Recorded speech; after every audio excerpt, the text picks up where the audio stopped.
Puerto Peñasco, which we call Rocky Point, is only 4 hours.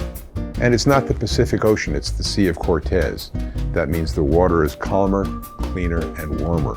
My name is Bob Feynman, and again, I own Narpon Consulting, a consulting firm in Tucson, Arizona.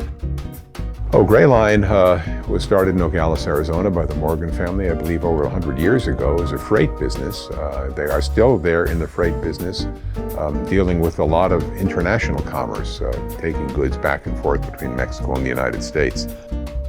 Now, there are a lot of people, especially during the winter months, that have come from colder climates. We call them snowbirds, and they are here in Tucson and Green Valley during that time of the year, and we have a lot of them that sign up for these tours.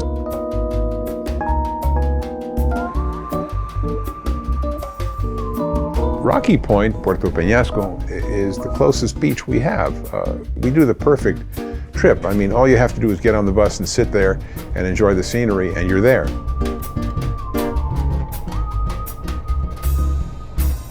The whales are out in February. You can certainly enjoy the sunshine by the side of the water, on the beach, or on a boat in the water.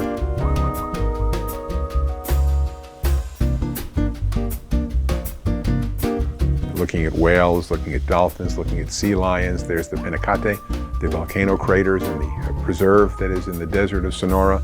That is a perfect place to spend a winter day. It's kind of hot and toasty in the summer. The winter is a great place to go hike those volcano craters.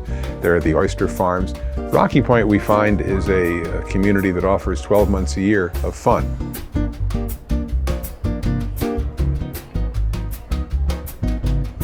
I have decided to dedicate myself to this kind of work because I think there's a need for it.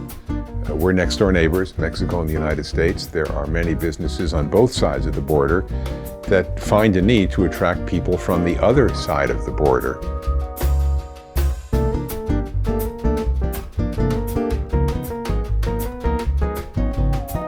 We have found a provider of fish at a fish market there who we've worked with over the years.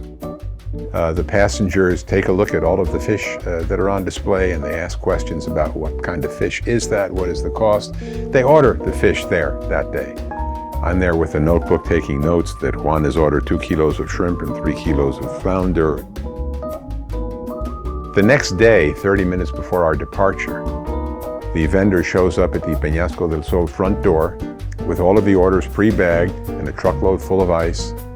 And at that time, the passengers that ordered the fish on the previous day pay him, they get the bag of fish. The fish and the ice are put in the cooler is sealed, we put it on the bus and we're off. We're on the way back here to Tucson. It's very easy. You learn things when you travel about other places, in the case of Mexico, about our next door neighbors, that you're not going to be able to learn or understand unless you actually take the trip and go there.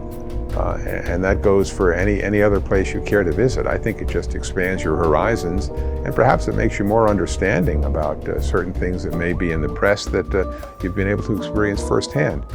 You've now been a witness to history. You don't have to believe anybody because you've been there, done that, as the saying goes.